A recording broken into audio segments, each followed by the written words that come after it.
Alrighty guys, what is up? Welcome back to Bloons Tower Defense 6 with Lone Debater 7, and today we are going to be playing Town Center on hard mode. So we're just doing basic hard mode this time, playing with Adora as our hero, and let's go ahead and load it up. So this map is kind of cool. I think it's going to be nice for farms and druids because I'm going to place those down here. So I'm going to put the farms in like an L and nestle in the druids like that is kind of what my thought is, because there's a lot of space down here. So with that in mind, I'm going to place my towers up top. I think I am going to start with the ninja monkey this time, because what I want to try out is just doing a ninja and then going straight for a door after that, as opposed to building like attack shooter and a ninja or whatever. I know attack shooter ninja works pretty good. In most, like this map might be an exception to that based off of the layout and stuff. Or well, you could put attack shooter like right here and it'd be pretty strong, but anyway. That's kind of I kind of want to try out a little bit different strategy. So we're going to lose a few lives here. We're just bleeding them. It's not a big deal. I'm not worried about it because they're going to regenerate anyway. And we haven't even broken our shield, so it's not that big of a deal, all things considered. So get one into the top path of your ninja. And then I'm going to get one in the bottom path of the ninja. Like that. And now this dude's pretty damn strong. We'll probably get two in the top path of our ninja before we start saving for Adora, just because I think we're going to need the popping power. But we'll kind of see how that plays out, I guess. And if we need to, we can always throw down another tower. Not a big deal. But if we are able to pull this off, it's going to make it a lot... Or we'll be able to get into monkey farm sooner, because we're spending less money building towers. So... I'm kind of hopeful that this just works out and we don't have to place anything else. Now, we might need to place another tower shortly after placing Adora, just to kind of compensate, so we'll probably place a bomb shooter next after Adora, but I want to see if we can actually clear far enough into the game with just a single 201 Ninja Monkey to be able to afford Adora, or not. Because this guy, I mean, he has decent range, but it's not, like, super optimal. Like, he probably would have been better right over here, or maybe down a little bit so he could reach this part too. But that's okay. I like where he's positioned as well. Like, it's good enough. He's got decent little curve here that he's covering, so... Anyway. I think I will place Adora kind of like this, so once her range expands, she'll have some coverage there. So... Once she hits level 2, her range will hit this corner as well, which will be nice for us. I think I'm going to save up and get double shot for the ninja before we place any farms, just because I think I'm going to need it. So, but once you got these two towers, you're pretty much good. So it does look like a ninja monkey, a 201 ninja monkey will get you far enough in, so like round 14, round 15, so you can afford Adora and place the Adora hero on the map. And once you have these two, you're pretty much golden. For a while. Like, we're gonna need a middle path bomb shooter to deal with round 40, but we can place farms and stuff like that in the meantime and start building up some money for ourselves, and that will feel pretty dang nice. This is my general opening, though. I normally go with a ninja and Adora. Normally I go with like attacks. It depends on the map, so if there's a good spot for attack sprayer, so like right here is actually pretty good for attack sprayer. I'd maybe go attack sprayer, then place a ninja, and then go Adora, but this time I wanted to try something different, so we are going to try to cram in as many farms as possible. Cool. Oh, I do have a banana farmer, so we're going to place that guy like here maybe.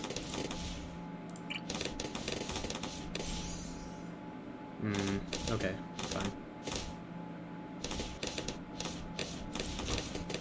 Get our second farm down. And we're probably going to get all 4 of the farms placed, and then we're going to go for the cannon tower that we're going to need. At least that's my plan. We'll see. Hopefully that works.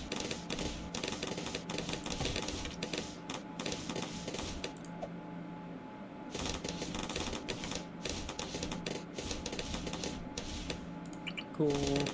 And why no? Okay, there we go. Cool. I think that's still in range, so that's good. We got our 4 farms up. Awesome.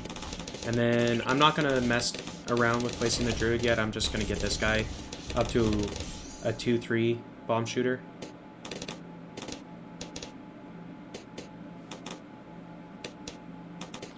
First, and then we'll start working on our druid for our cash farm, more or less.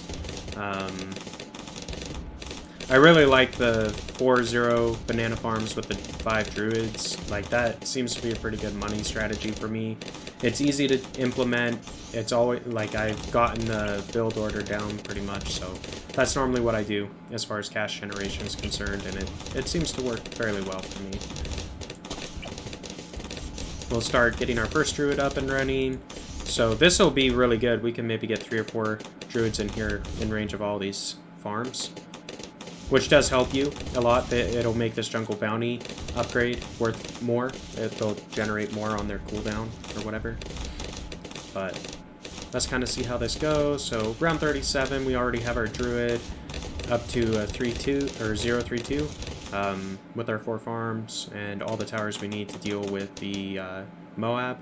There was 2 camo balloons that got through, but that's okay. Our shield was full anyhow, and it'll regenerate up to max at the end of this round, assuming nothing else gets past us. Which I don't think anything will. Like, I think we're going to be fine on that, but if you really want to be safe, what you can do here is you place a attack shooter right here at the end, just for like a little bit extra cleanup control, but I don't think we need it, honestly. Next is the Moab, so let's just wait for that. Yeah, so we didn't even need to worry. Cool. There we go. Druid's upgraded.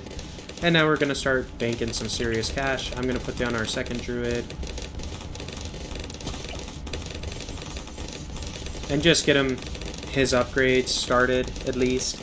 Because the strategy with this money-making strategy, you basically stack 2 or 3 druids first, and then you go from there.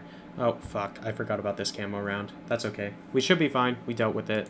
Well, we didn't deal with it, but we had enough lives left over that it didn't matter. So I'm going to place another Ninja Monkey, and I should have bought call traps for this guy. I think that would have actually made it so we'd win, but that's fine. Having a second ninja is not a bad thing either, because the ninjas are pretty good, like, all things considered. I also could have put an alchemist right here, and that would have buffed the ninja enough that we wouldn't have needed the second one, most likely. So I might do that next. It's only round 45, and we've got 2 druids up already, so I think I will place an alchemist down. And we're going to go top path, and then since there's more than 1 tower in his radius, we're going to go for bottom path, and we're going to get him to a T3 up at the top, just so they get most of the buffs. Like, that's a pretty strong alchemist, but like, that will buff all the towers in his radius, which is basically all of our towers, significantly.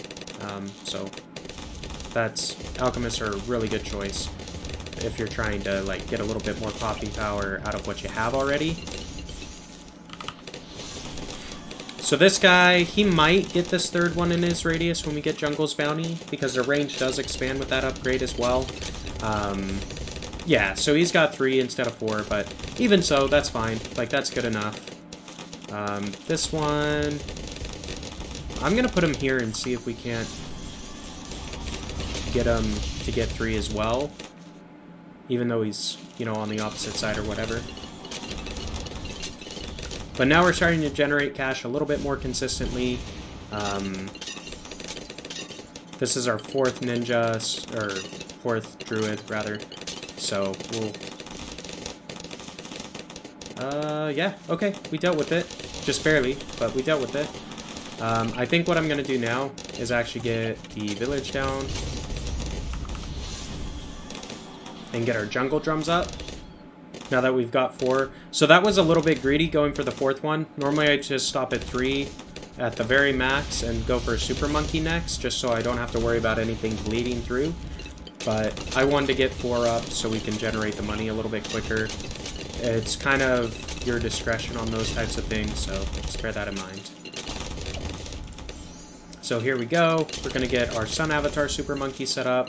I normally get Laser Blast first, then I get the 2 range upgrades because it does make them more viable as a tower. It is unfortunate he's behind this because he can't shoot this whole piece of track, but he can shoot quite a large area elsewhere, so I'm alright with that. Once we get him upgraded to Plasma Blast, we're going to switch over and do our 5th druid.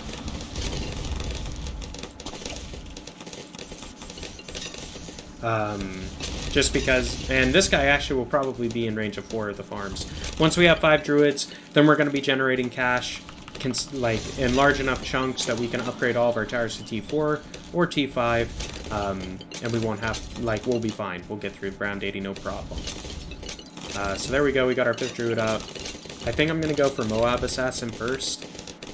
That tends to be, like, Moabs tend to be the thing that might cause you trouble with the type of towers I use. So that's how I want to play it. I'm just waiting for the 5th stack to drop here, and then we'll get Moab Assassin. So there we go, easy peasy. Bloom Jutsu on this guy.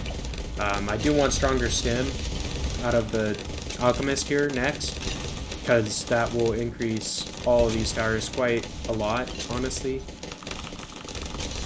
And we just have to wait for our druids to, you know, generate for a second, and we'll be able to afford it. Not a big deal at all. Not that expensive, but it does improve our ability quite a bit. What I could do as well is get a 2nd Alchemist over here for the Super Monkey. Now, granted, he's got all these druids in his radius as well, but I think he's going to prioritize the Super Monkey. I don't know. I did go for the bottom path just in case he doesn't. But that will buff our Super Monkey quite a bit. If we get this up to a Perma-Brew, that Super Monkey right there is going to be insanely strong. Insanely strong. So that's normally how I do my Super Monkeys. I put them in range of a tower so they get Jungle Drums, and then I put a Perma-Brew Alchemist on them. You only get 1 Perma-Brew, so if you're going to build 3 Super Monkeys, put them all around the same Alchemist is what I would suggest on that. Just so they all have the benefit of Perma-Brew, which is a lot for a Super Monkey, mainly because Super Monkeys shoot so fast that they end up losing their Alchemist buff really quickly. So if you don't have Perma-Brew, even though this guy might be buffing him, it doesn't last all that long. Anyway. So basically everything's upgraded to what we want. If I really wanted to get fancy on it, I could go middle path here. And that will allow all the towers in this radius to pop every type of bloom. Which is a great way to scale your DPS, just going to say that now. So if you're struggling with just popping like camos, or not camos, ceramics, leads, reinforced, that kind of stuff, getting a T3 middle path village is really strong, so a 2-3 is pretty good on villages.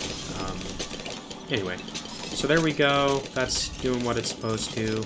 We could at this point, like if we were playing to around 100, at this point, I'd either go through, actually I'd probably go through and upgrade all the banana farms the way I want, and then I'd place another 5 druids and get them upgraded to Jungle's Bounty.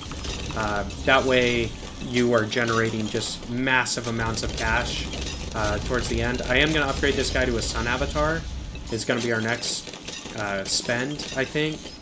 And then after that, assuming we make enough, I'm going to upgrade this guy to the Moab Eliminator. Just because that extra little bit of damage is nice on the ZOMG, clear the map a little, or the wave a little bit faster. But we're doing pretty good, all things considered. Like, our towers are pretty well buffed. We're not even really struggling at this point, like, they don't make it past here. We did get another monkey level, so we're level 67, yay, we got another knowledge point. I'm probably going to put it in the magic tree again and buff the alchemists. Continue down that tree, that's what I did last time. Or the last perk I spent was in that tree, and I think it's pretty good. Like, I use the alchemist a lot. Just based off the way I play, I use the alchemist a lot because it's helpful, it helps give me clear that I need. So I think having the knowledge perks for the alchemist is going to be worthwhile for me. If you don't use the alchemist, they might not be for you, so if you haven't checked out my monkey knowledge video yet, I would definitely suggest that to you if you're unsure of how to spend your knowledge points, because that covers pretty much everything there is to know about monkey knowledge in Bloons Tower Defense 6. All in one easy video. It is time-stamped and all that good stuff, so you can skip to a certain part if you want to learn about something specific, or if you just want a general overview, watch the entire thing. Either way. Just thought I'd share that with you in case you're unsure about knowledge points. Anyhow, we're doing fine. It's almost round 78, and nothing's getting through at all, really. We've got 30k in the bank, so we could, at this point, drop a super monkey over here and potentially have a second sun avatar before the ZOMG if we really wanted to. I'm not going to do that because there's no point, really. I'm just going to beat it with the towers I got. But anyway, this is why this money gen right here is so powerful, because if you have 40k of extra money going into round 80, like playing on Impoppable or something like that, that's a full super monkey, fully upgraded to T4, or T3 rather, not T4, or T3 super monkey, of any of the past, doesn't matter. So that's pretty damn strong, honestly, and it's consistent. We're not struggling at all, nothing is getting through, so we don't have to worry about anything, realistically, on this map with this setup. So if you're looking for a setup of towers that will clear hard on this map, here you go. This is how you do it, type of a deal. Anyway, guys, not a big deal. I was going to get the Moab Assassin for this round, or Moab Eliminator. I didn't need it, so there we go. Cool, cleared it out. And yeah, not too bad. Completed it on hard mode. I'm going to go into the knowledge tree, so magic, and I'm going to get this one, stronger stuff, so... Oh, it lasts longer. That is actually a good upgrade. And the pools upgrade would be good for me as well, because I actually use that quite often. So town center, hard difficulty, check. We got that done. If you enjoyed the episode today, guys, be sure to like, comment, subscribe as always. And until next time, this has been Lone Debater 7, and we will see ya.